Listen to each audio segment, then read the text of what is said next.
또 형제들아 너희를 권면하노니 게으른 자들을 권계하며 마음이 약한 자들을 권계하며 마음이 약한 자들을 격려하고 힘이 없는 자들을 붙들어주며 모든 사람들에게 오래 참으라. 삼가 누가 누구에게든지 악으로 악을 갚지 말게 하고 서로 대하든지 모든 사람을 대하든지 항상 선을 따르라. 아멘. 할렐루야. 아멘. 이 시간엔 저번 주에 이어서 성도들이 교회 안에서 행할 행실의 두 번째 말씀을 증거하려고 합니다. 우리는 교회 안에서의 행실 저번 주의 말씀을 통해서 지도자들의 수고를 알아주어라 라고 말씀을 증거했습니다. 그리고 그 지도자들을 존귀하게 여길 수 있는 생활을 살아야 된다라고 바울이 전한 말씀을 우리는 듣고 그 삶을 살으려고 합니다. 아멘. 그러나 지도자들이 하지 말아야 되는 부분들이 있고 또 따르지 말아야 되는 지도자들도 있다라는 사실들은 우리는 잘 알아야 됩니다. 맹목적인 복종, 맹목적인 충성을 바울이 이야기하는 것이 아닙니다. 담임 목사나 평신도 지도자들은 하나님의 백성들을 위해 군림하는 군주처럼 행동해서는 안 되며 지위를 얻기 위해 또 자기 자신의 자아를 만족시키기 위해서 또 사람들의 인정함을 얻기 위해서 존경을 받기 위해서 또 마지막으로 생계를 꾸려나가기 위해서 인도하는 일을 하려 해서는 절대 안 됩니다. 이런 지도자들은 사건이다라고 저는 생각합니다. 저는 이런 지도자들에게는 순종하지 않아도 하나님이 우리에게 책임을 묻지 않습니다. 저는 생각합니다. 순종하는 자가 불쌍한 것입니다. 왜냐하면 그 순종의 가치가 아무것도 남지 않기 때문입니다. 그래서 목사들이 가장 중요하게 여겨야 될 부분과 항상 되물어야 되는 부분들이 있다면 내가 혹 생계를 꾸려가기 위해서 이 일들을 행하는 것인가? 저는 모르겠어요. 다른 목사님들은 모르지만 저는 이 부분을 항상 이렇게 묻습니다. 이 조니사님이 한 칸 옮기셔야 될 것 같아요. 네. 왜 묻냐면 하나님의 말씀을 가르치고 전하고 또 하나님이 맡겨주신 그 양떼들을 하나님이 원하시는 것, 하나님이 생각하시는 대로 이끌어가기 위해서는 하나님의 말씀에 맞춰야 되는데 내 삶이 빈궁해서 거기에 맞춰갈까? 그것이 저는 가장 두렵고 가장 경계하는 것 중에 하나입니다. 그렇게 얘기를 제가 신학생 때 배울 때 조두만 우리 교수님이 이제 천국 가셨는데 얘기하면서 그랬어요. 너희들이 돈을 벌기 위해서 신학을 한다면 버러지만도 못한 놈이다. 뭐보다 못한다고요? 버러지보다도 못한 놈인데 그 버러지가 어떤 버러지냐면 하루살이에요. 하루살이 버러지만도 못한 놈은 새끼들이라고 하셨어요.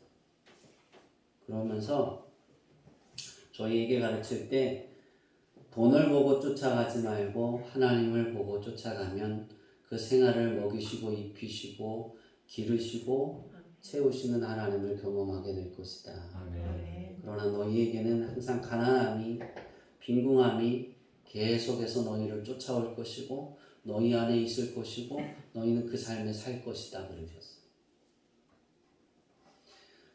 우리가 지도자들의 수고를 이렇게 알아주고 또 그들을 존귀히 여기는 건 참 좋으나 그 지도자들이 내 삶을 위해서 이 자리에 서 있다라면, 다시 말하면 월급 목사가 된다라면 그거는 그렇게 좋지 않은 것이다. 저는 그것을 사꾼이다라고 봅니다. 우리 교회가 1대, 2대, 3대 계속해서 제가 주고 나면 계속해서 하나님이 주양기 교회를 사역을 맡겨주실 때까지 교회 문을 열으면 목회자들이 올 겁니다. 성도들은 그것을 가장 중요하게 여겨야 되는 것은 어떤 목사님들을 청빙해야 되느냐. 환풍기를 끄세요. 어떤 목사님들을 청빙해야 되느냐? 월급 목사가 아닌 목사님을 청빙해야 돼요. 잘 검증해야 돼요. 잘 살펴봐야 돼요. 그래서 제가 우리 교회 후임자들은 어떤 사람이 후임자가 되면 좋을까? 성도들이 계속해서 복될까? 그것은 교회 안에서 자라서 교회에서 신학을 하고 교회에서 목사 안수를 받고 그런 사람이 후계자가 되면 대개 월급 목사는 되지 않겠다. 그래도 월급 목사는 되지는 않아요. 그러나 다른 곳에서 자라서 온 목사님을 청빙할 때도 있겠지만 대개 제가 본 목사님들 중에 다시 표현하면 제가 자라났던 그곳에 모교에 청빙되어서 온 목사님들 중에 진짜 선한 목자의 마음으로 목회를 하는 분은 제가 한 분밖에 보지 못했어요. 근데 그 한 분도 바뀌더라고요, 나중에. 그러니까 지금까지 보지 못했어요, 그 교회. 아직까지. 제가 봤을 때. 그러니까 주관적이죠. 제 기준에 맞췄을 때. 월급에만, 돈에만 치중하는 목사. 그 목사에게는 하나님의 자녀를 양육할 의무는 없습니다. 그는 하나님의 양무리를 먹이는 데 필요한 하나님의 임재와 축복을 소유하지 않기 때문입니다. 그래서 그들에게는 순종하지 않아도 된다라고 저는 생각해요. 그러나 하나님이 그들에게도 순종하라 하시면 순종하면 그만한 복은 여러분에게 옵니다. 그렇지 않다라면 여러분 앞에 서 있는 김성호 목사나 또 여러분을 함께 지도하는 우리 전사님이나 또 여러분 앞에서 교회의 일을 해가는 평신도 사역자들이 하나님의 일을 위해 선한 목자의 삶처럼 살아간다라면 그의 수고를 알아주고 그를 존귀 여길 수 있는 그런 성도들이 되어지기를 바랍니다. 저는 첫 번째 교회 안에서의 행실을 첫 번째 말씀을 마치고 두 번째 설교를 준비한 이미 이 설교는 한 달 전에 다 준비되어졌어요. 이미 다 나와 있는 설교를 다시 묵상하고 두 번째 설교를 묵상하면서 한 주를 보내다가 교회 안에서의 행실, 사도 바울이 말하는 그 행실의 삶 속에 어떤 것이 있을까? 옥상에서 그거를 느꼈습니다. 사모님이 이제 제가 이렇게 풋고추를 좋아하잖아요. 그리고 우리 주일날 오후 되면 이렇게 풋고추를 성도들이 잘 드시잖아요. 아니 이천우 지사님은 오은혜 지사님하고 그죠? 안 드세요? 잘 드시잖아요. 왜 상처를 받는데. 그래서 옥상에다 고추를 심었잖아요. 근데 요번에 고추가 새로 나온 고추가 있더라고요. 과일맛 고추가 있어서 그 과일맛 고추를 10개를 심었어요. 맞죠, 사모님? 2개예요? 네? 20개를 심었어요. 그 안에 제가 그 따먹고 싶은 곳에 하우스를 비닐을 씌운 곳에 고추를 심으라고 그랬어요. 심었는데 벌러지 한 마리가 하루에 한 번씩 잡아먹더라고요. 뭐를? 고추를. 딴 걸 잡아먹으면 제가 신경을 안 쓰겠는데 뭘 잡아먹어요? 고추를 잡아먹는 거예요. 사모님이 그 죽었다는 거예요. 또 심으면 되지. 땅을 파서 사모님이 잡았는데 또 올라가면 또 죽는 거예요.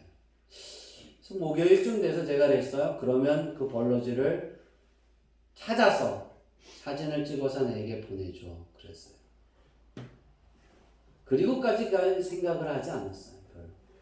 근데 사모님이 진짜 그거를 열심히 찾아갖고 사진을 보내줬더라고요, 카톡에.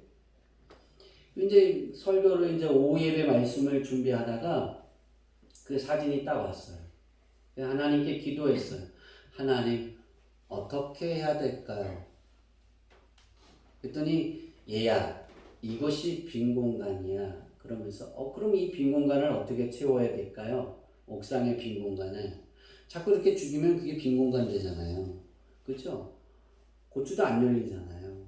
어떻게 하면 될까요? 그랬더니 얘야, 일어나서 농약방으로 가라 그래요. 전 이걸 해야 되는데 다 스톱하고 농약방을 가라. 그래서 그 핸드폰을 들고 농약방에 가서 그 사진을 보여줬더니 막 웃으면서 그게 어딘데? 옥상이에요. 근데 이게 많아요? 네. 이게 무슨 벌러진데? 말씀하셨는데 이거는 이 약으로만 잡을 수 있어요. 그러는 거예요.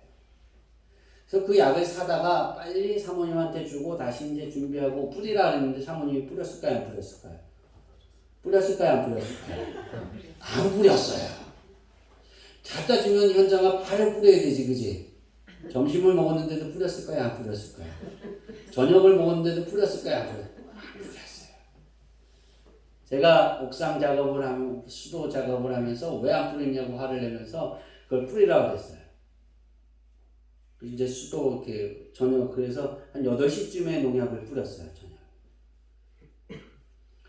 낮에 뿌려놨으면 그 고생을 안 했을 텐데. 뿌려놓고 다 제가 할 일 다 하고 보니까 벌러지가 나온 거예요. 그래서 그 벌러지를 잡기 시작했어요. 그 낚시할 때 랜턴을 하나 갖고 하나하나 잡았어요. 몇 마리를 잡았을까요? 맞춰보세요. 응? 10마리. 땡! 믿음이 적구나. 몇 마리를 잡았을까요? 68마리를 잡았어요. 몇 시간 동안? 2시간 동안. 밤 10시까지. 사모님이 제가 계속 잡으니까 내려가면서 그만해! 내려가 이제! 농약을 뿌렸잖아요. 말을 들을걸. 그리고 1시간을 더 잡았어요. 그래서 10시까지예요. 그래서 아침에 그거를 숫자를 세봤어요. 내가 과연 몇 마리를 잡았을까? 잡고 내려와서 숫자를 세봤어요. 저는 그게 궁금하잖아요. 숫자를 셌더니 정은희 지사님은 봤어요. 징그러운 그 벌러지가 68마리더라고요. 그리고 아침에 일어나서 사모님하고 자면서 이제 그래서 몇 마리가 더 나올까? 나와야 100마리 정도 더 나올까? 그랬어요. 그래서 아침 일찍 일어나서 뭐가 제일 궁금했을까요?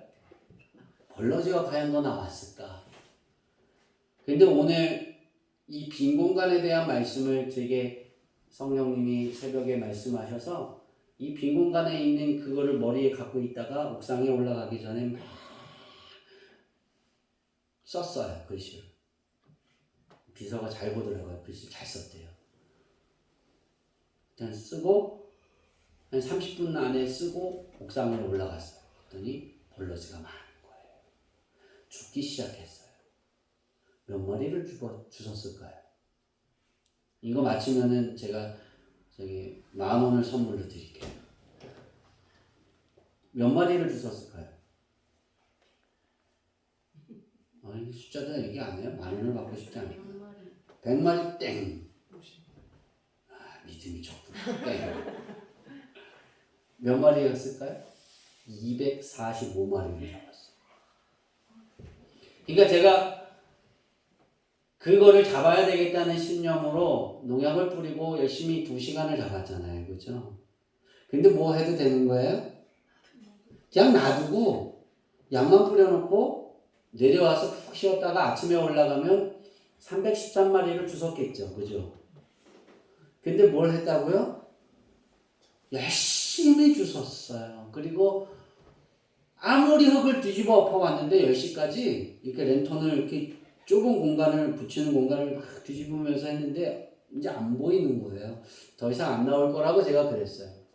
나와봤자 뭐 30마리 많아야 5, 60마리 그랬어요. 근데 245마리가 바깥에 나와서 이러고 가시려고 하더라고요. 15마리를 잡으면서 제가 느낀 것이 이 빈 공간을 채우는 우리의 열심입니다. 우리 한번 볼까요? 차트를. 예.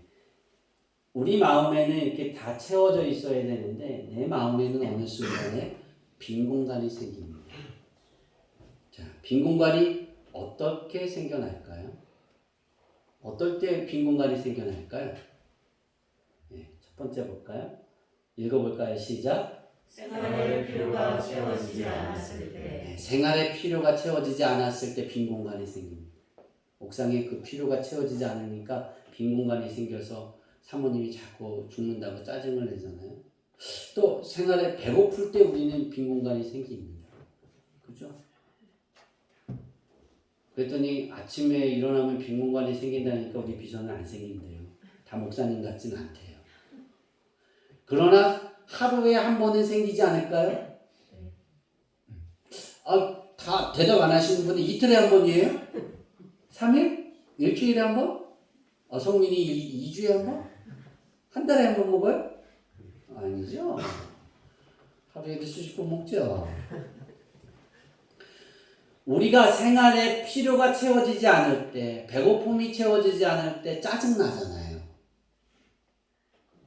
현정이만 다들 안 난대요. 왜 그러죠? 허전할 때, 또 생활하다가 돈이 부족할 때, 우리는 이 빈 공간이 생깁니다. 또 어떨 때 생겨날까요? 읽어볼까요? 시작. 건강이 무너졌을 때. 네, 건강이 무너졌을 때 빈 공간이 생깁니다. 아프잖아요. 지금 여러분 감기가 많이 걸려 있잖아요. 저번 주부터 시작해서 우리 교회 성도들이 감기로 고생하잖아요. 저도 좀 고생을 하긴 했는데. 그러면 이 건강이 무너졌을 때 우리들은 어떻게 해요? 이 빈 공간을 찾으려고 막 돌아다니죠. 또 어떨 때 빈 공간이 생겨날까요? 따라 읽겠습니다. 시작. 인간관계. 네, 인간관계에서 사람과의 관계를 맺다가 보면 빈 공간이 생깁니다. 왜? 질투가 생길 수도 있고 또 비교가 되잖아요. 현정이가 어떻게 나보다 더 날씬해질까? 어제 깜짝 놀랐어요. 너 왜 이렇게 살이 빠졌니? 근심이 돼서 감기 걸려가지고 쫙 빠졌는 줄 알고 먹으라 그랬더니 열심히 꼰트를 3시간씩 한대요. 비교 대상이 될 때 빈 공간이 생깁니다. 싸우고 화해를 하는데 어떻게 화해를 해요? 저 사람이 먼저 화해를 해야 되는데 내가 화해하지 못할 때도 빈 공간이 생겨요. 용서를 해야 되는데 내가 용서하지 못할 때, 용서를 받아야 되는데 그 사람이 나를 용서해 주지 않을 때, 그때도 인간관계 안에 빈 공간이 생깁니다.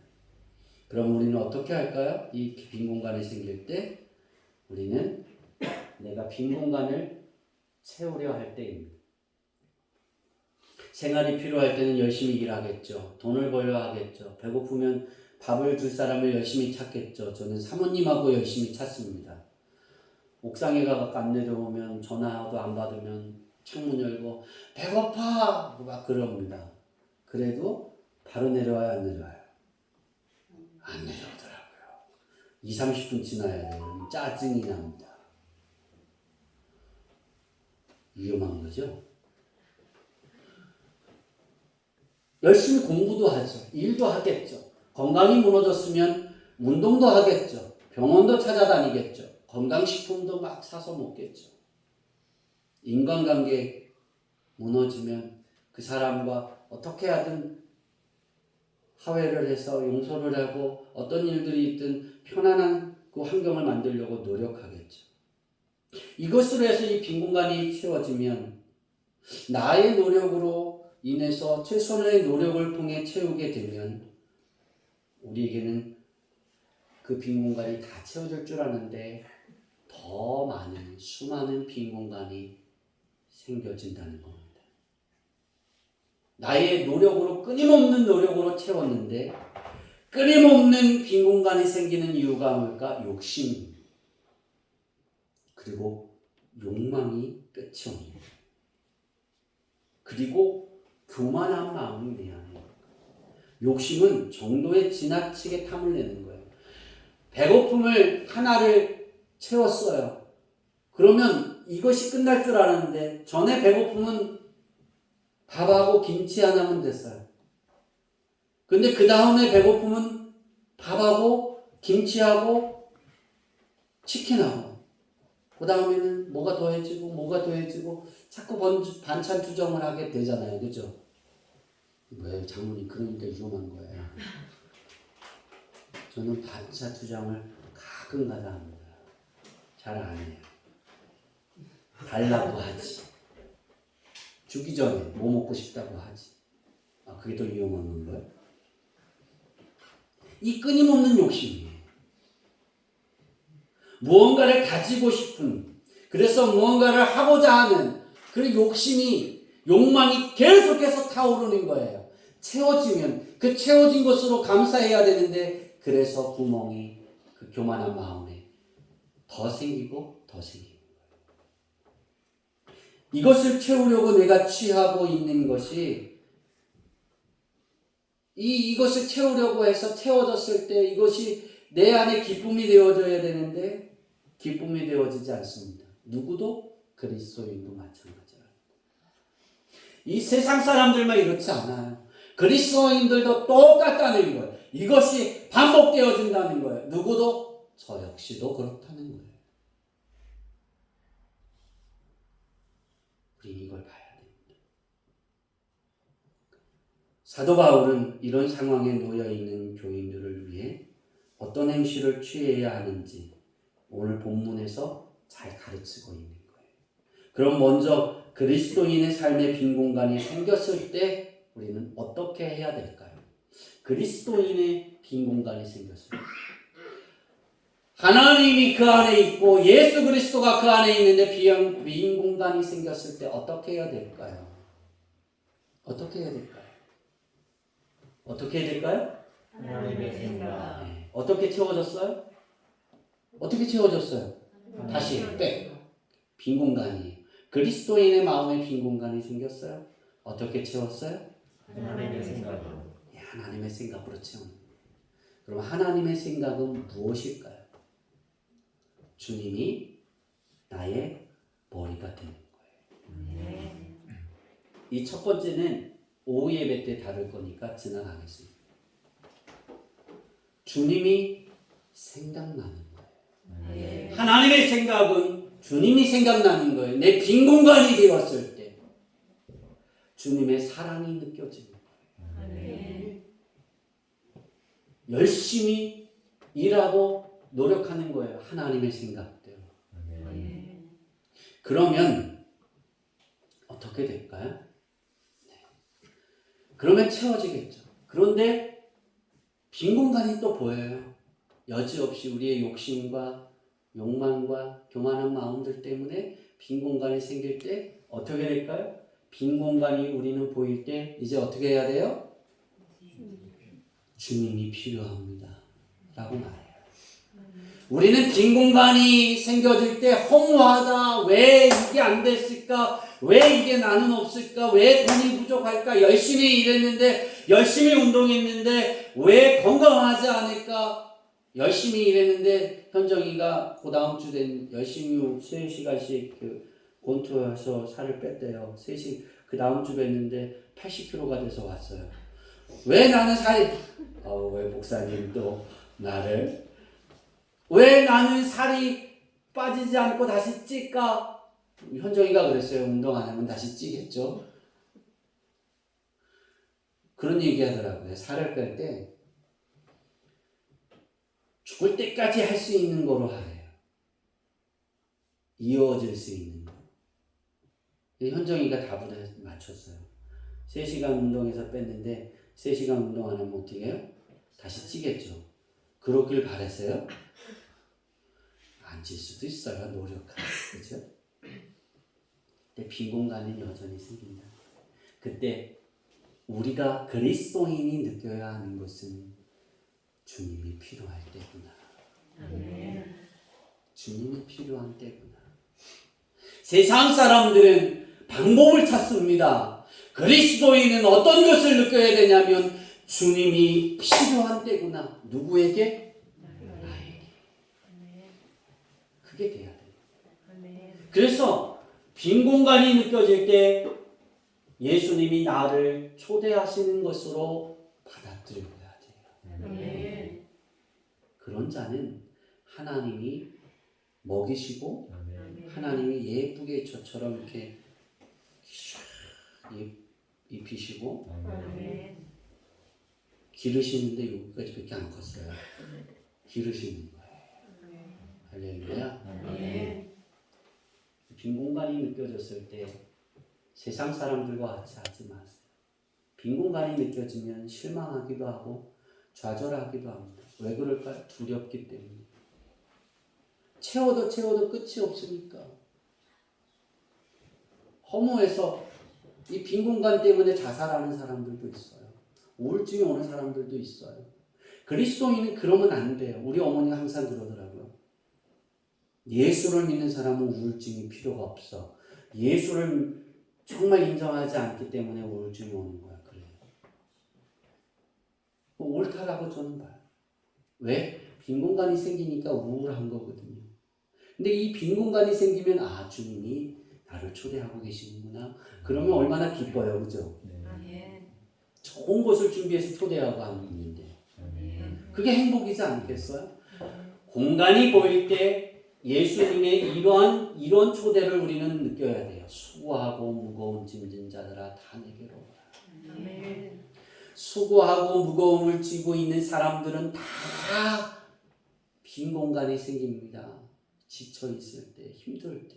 학생들도 똑같아요. 선교도 생기는 거예요. 우리 교회에서 지금 이 자리에서 선교가 제일 어린데 선교는 빈 공간이 없을 거예요. 누나가 주일날만 보면 누나에게 괴롭힘을 당하더라고요. 야 여기 안마 해봐. 못 떠와. 요런데 요번 주에 설교를 하려고 했는데 안 시키더라고요. 어떻게 하라는지. 그게 자기가 싫은데 그 일을 시키면 그것도 뭐예요? 빈 공간이 되는 거예요. 담임 목사가 기도하기 싫은데 기도하라고 중보 기도하라고 이름까지 뽑으래요. 아무도 안 그렇죠? 그게 빈 공간. 수고하는 거니까. 무거운 짐이 내 안에 있는 거니까. 근데 예수님은 그러셨어요. 다 내게로 와라. 빈 공간이 있으면 예수님께로 돌아갈 때라는 사실을 기억하세요. 아멘. 정말 이 빈 공간이 채워지기를 원하는 이들은 주님께 순종해야 되는 거예요. 아멘. 주님께 순종하는 건 이거에 따라해 봅시다. 하나님, 나는 주님이 필요합니다. 바로 이겁니다. 사도 바울은 오늘 본문을 통해서 이런 빈 공간을 이렇게 표현하고 있습니다. 역설적으로 그것을 볼 수 있습니다. 한번 볼까요? 게으른 자는 빈 공간이 생깁니다. 게으른 자를 권계하지 않는 사람은 빈 공간이 생겨요. 그리스도인. 마음이 약한 자들을 격려하지 않으면, 힘이 없는 자들을 붙들지 않으면, 붙들어주지 않으면, 모든 사람에 대하여 오래 참지 않으면, 모든 믿는 자들을 돌보지 않으면 그리스도인은 빈 공간이 생긴다는 거예요. 기억하세요. 오늘 바울이 14절부터 15절의 말씀에 게으른 자들을 권계해라. 교회 안에서 성도들이 믿는 자들이 행할 행실에 대한 이야기들을 5가지로 말합니다. 그런데 이걸 하지 않으면 우리에게는 빈 공간이 보이는 거예요. 하나님이 보셨을 때 하나님의 생각대로 행하지 않으니 빈 공간이 생겨나는 거예요. 그때 주님이 필요한데 주님이 내 안에 내가 주님을 찾으면 성령님이 내 안에서 너 이거 빈 공간이야. 이거 회개해야 돼. 그리고 이렇게 행해야 돼. 행할 수 있도록 하나님께 기도해. 그러면 하나님이 그것을 성령님이 인도하시는 것을 통해 기도하면 하나님이 채우시는 거예요. 자, 그러면 바울이 믿는 자들에 대하여 행할 그 행실에 대해서 말하는 그 게으른 첫 번째 게으른 자라는 건 뭘까요? 게으르다라는 건 잘 안 하는 거잖아요, 그죠? 근데 이건 정반대예요. 열심히 하는 것 참 정반대가 아니에요. 이 게으른 자라는 건 오역이라고 저는 좀 표현하고 싶어요. 게으르지 않은 건 제멋대로 하는 거예요. 헬라어를 찾아보니까 아탁토스라고 헬라어 단어를 썼어요. 바울이. 아탁토스는 제멋대로 행하는 건데 이건 어떨 때 이 아탁토스를 쓰냐면 군대 용어인데요. 계급을 무시하고 자기 위치에 서 있지 않는 본인을 뜻합니다. 그러니까 자기가 서 있어야 될 위치에 서 있지 않는 사람을 우리 게으른 자라고 그랬어요. 근데 이거 좀 게으른 자라면 전혀 이 뜻이 좀 와닿지 않잖아요. 이 사람을 어떻게 하라? 권계하라 그러는데 권계의 뜻은 마음에 두다, 책망하다, 훈계하다. 마음에 두어서 어떻게 하냐? 막 그 사람이 이래 저 사람하고 자기 그 사람하고 상종하면 안 돼. 그게 아니라 내 마음에 두고 하나님께 기도하라는 거예요. 그리고 그에게 그것이 당신이 이 자리에 있어야 돼요 하고 말하는데 어떻게 말하냐면 저번 주의 말처럼 자비의 마음처럼 화를 내지 않는 마음, 해를 끼치지 않는 마음, 그가 상처되지 않게 잘 이야기해 주라는 거예요. 권계하라는 거. 막 그를 잡아서 너 당신 이렇게 책임을 윽박지르는 것이 아니라 내 마음에 두고 책망을 하더라도 정말 화를 내지 않는 마음으로 해를 끼치지 않는 마음으로 책망하고 내 마음에 두어서 하나님께 끊임없이 그 아타포스 같은 마음이 보이거든 기도하라는 거예요. 자, 어떤 행실을 해야 되느냐? 두 번째 다 같이 읽읍시다. 시작. 마음이 약한 자들을 격려하며 다시 한번 시작. 마음이 약한 자들을 격려하며 마음이 약한 자들을 격려하다 해라 그랬어요.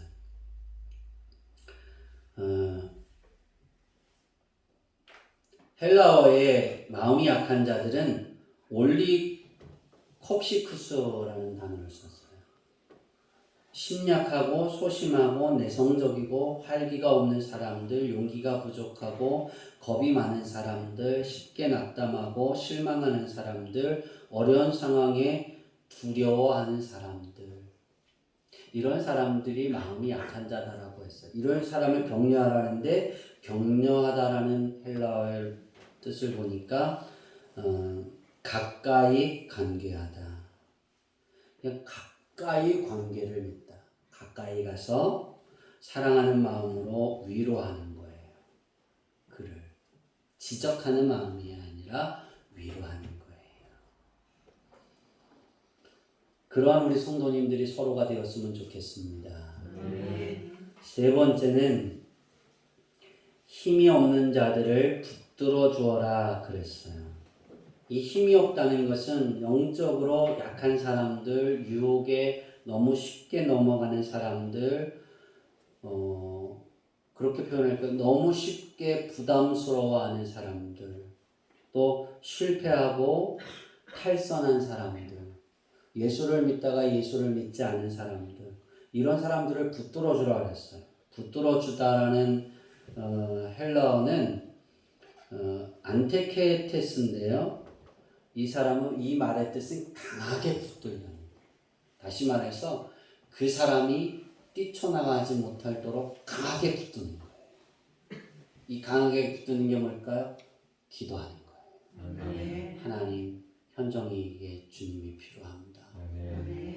되돌아오지 않게 하옵소서. 딸이 살을 이렇게 빼려고 한답니다. 하나님, 쉬면 다시 복귀되지 않게 하옵소서. 강하게 붙드는 거예요. 이해가 되셨어요? 네. 할렐루야. 그렇다고 목을 조르지는 마세요. 기도하는 거예요. 네 번째는 어떻게 하라고요? 시작. 모든 사람에 대하여 오래 참음. 예, 오래 참는 거예요. 사도 바울이 권면의 말은 일관되게 참는 겁니다. 그러니까 교회 안에서 행실은 일관되게 참아주는 거예요. 기다려주는 거예요. 또 참고 또 참는 거예요. 왜? 그가 하나님의 생각대로 설 때까지 참아주고 그를 용서하고 기다려주고 용서하고 나에게 힘이 줘도 또 참아주고 또 기다려주는 기도하면서 어떻게? 주님이 필요합니다. 내게도 필요하고 현정이에게도 필요합니다. 그러는 거예요. 다섯 번째 마지막으로 볼까요? 다시 다 같이 읽습니다. 시작. 모든 믿는 자를 돌보 내가 원하고 내 마음에 드는 사람만 그렇게 해주는 게 아니에요.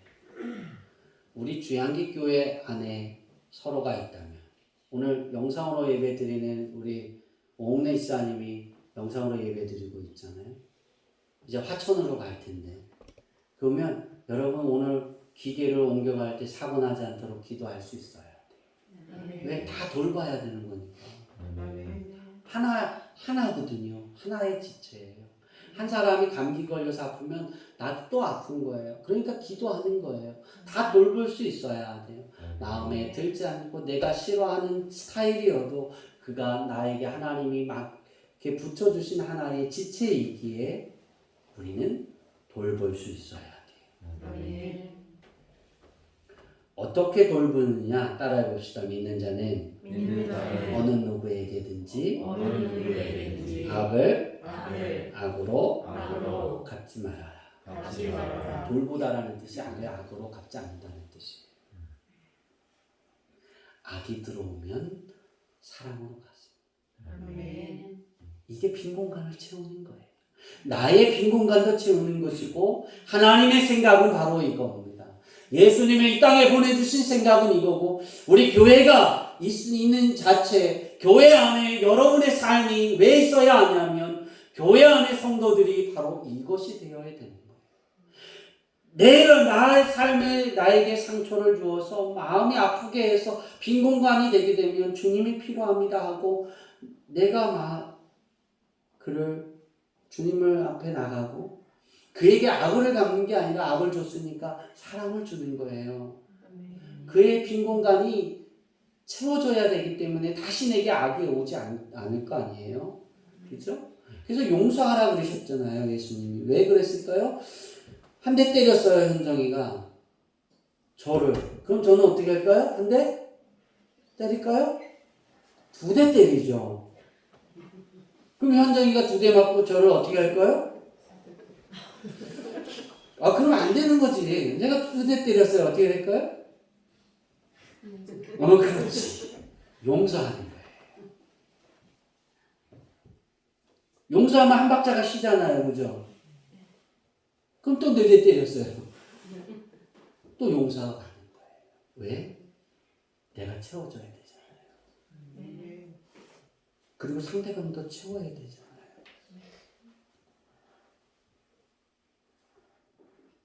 그리고 때리는데 어떤 내가 어떻게 힘들게 해서 자꾸 나를 때리세요.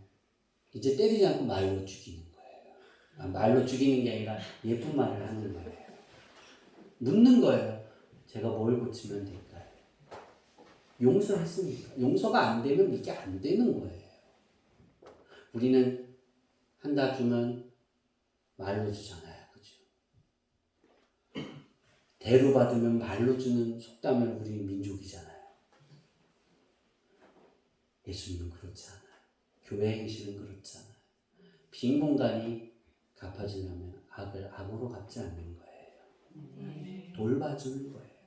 그건 다시 돌려주는 게 아니라 그를 사랑으로 베풀어 주는 거예요. 한 대 때리면 밥을 사주세요. 오늘 현정이를 다 때리세요. 다 사줄 거예요. 할렐루야. 아멘은 안 하는데. 따라해 봅시다. 나는 악을 악으로 갚지 않고 사랑으로 갚으리라. 사랑으로 바꾸리라. 그런 성도님들이 되어지기를 바랍니다. 아멘. 예수님이 하신 말씀으로 교회 안에서의 행실 두 번째 말씀을 마치겠습니다. 우리 요한복음 13장 34절 다 같이 읽겠습니다. 시작. 새 계명을 너희에게 주노니 서로 사랑하라. 내가 너희를 사랑한 것 같이 너희도 서로 사랑하라. 아멘.